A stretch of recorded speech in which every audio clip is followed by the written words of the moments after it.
I'm not even appointed on this case. I guess for the record, David Tholen of the Federal Community Defender Office. I very briefly spoke to Ms. Brannon. It is my understanding she has retained counsel from out of state. At this juncture, she may qualify for the appointment of the Defender Office which is why I want to find out. because assets have been seized.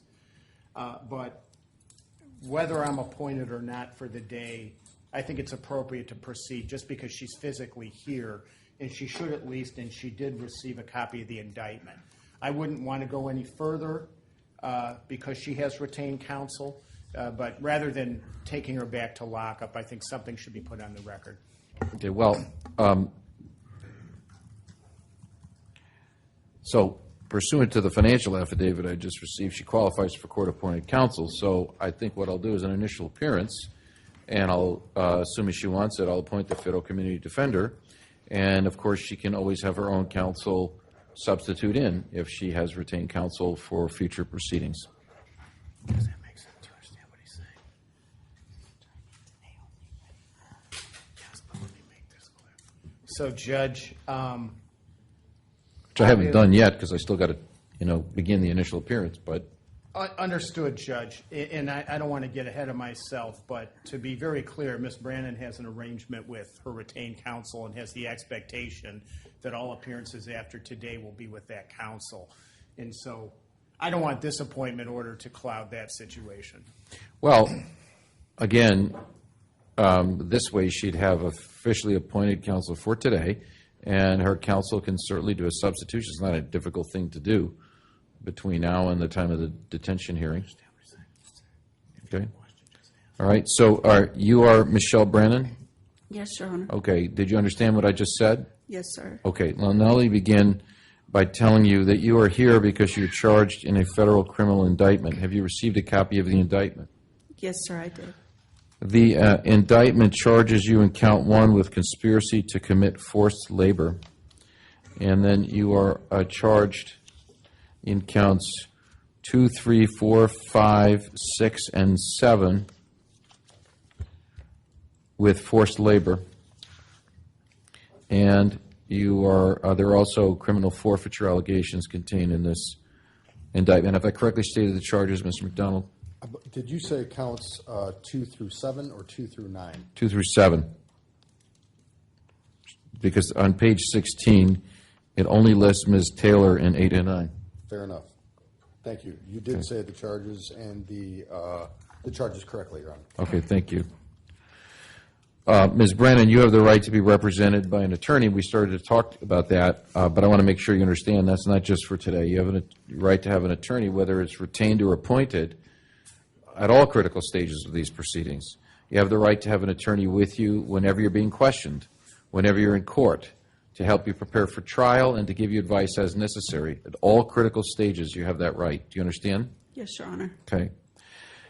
And I've already found that you qualify for court-appointed counsel. You have the right to retain your own counsel, and if you have retained your own counsel, that attorney who is not here today can certainly substitute in, but I'm willing to appoint the Federal Community Defender for today to represent you and to continue to represent you up to the point where your retained counsel is able to step in. Yes, sir. Would you like me to do that? Yes, Your Honor. I'll appoint the Federal Community Defender. Thank you, Your Honor. For the record, David Tholen of that office. Ms. Brannon has been provided a copy of the indictment. She was just provided it when she's been sitting on this bench. At this point, I'd ask that completion of the arraignment be included with the detention hearing that I think they've asked or they've agreed to have it scheduled for next week. Okay, well, we'll definitely not complete the arraignment today, but I do want to complete the initial appearance. And I'll also ask you, Mr. Tholen, is she a U.S. citizen? Yes, Your Honor. Okay.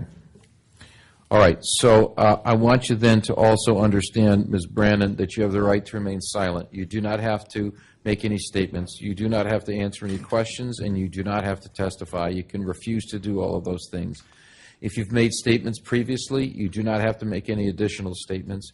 And if you start to make a statement, you may stop at any time. Do you understand that? Yes, Your Honor. If you do make any statements or answer any questions or give any testimony, anything that you say can and will be used against you in a court of law and in the prosecution of this case. Do you understand that? Yes, sir, Your Honor. Pursuant to Rule 5F, the United States is ordered to comply with its disclosure obligations under Brady v. Maryland and its progeny.